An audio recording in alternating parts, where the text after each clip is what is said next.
பிரியாணி பண்ணும்போது இந்த ஒரு சின்ன சேஞ்சை நெக்ஸ்ட் டைம் ஆட் பண்ணி பாருங்கள். உங்கள் பிரியாணி நெக்ஸ்ட் லெவலுக்கு மூவ் ஆகி போயிடும். அது எப்படி பண்ணலாங்கிறத இந்த வீடியோவில் நான் உங்களுக்கு ஷேர் பண்ணுறேன்.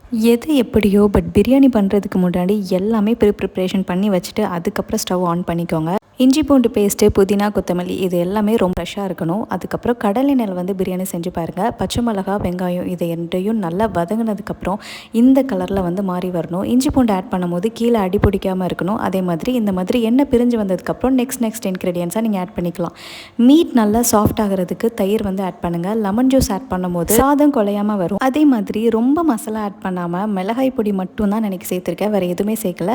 பட்டை, கிராம்பு, ஏலக்காய் இது மட்டும் திரித்து சேர்த்துக்கோங்க. உங்களுக்கு ஹோட்டல் ஸ்டைலில் அதே டேஸ்ட் உங்களுக்கு கிடைக்கும். மிளகாய் பொடி சேர்த்ததுக்கப்புறம் புதினா வந்து ஆட் பண்ணிங்க அப்படின்னா இன்னும் வந்து பிரியாணி ஃப்ளேவர் வந்து ரொம்ப நல்லாயிருக்கும். இன்னும் எக்ஸ்ட்ரா டேஸ்ட்டுக்கு பாதாம் முந்திரி பேஸ்ட்டும் ஆட் பண்ணியிருக்கேன். தம்ல இருந்து உடனே ஓப்பன் பண்ணாமல் 20 மினிட்ஸ் கழிச்சு சாப்பிட்டு பாருங்கள். ரீலை மறக்காமல் சேவ் பண்ணி வச்சுக்கோங்க.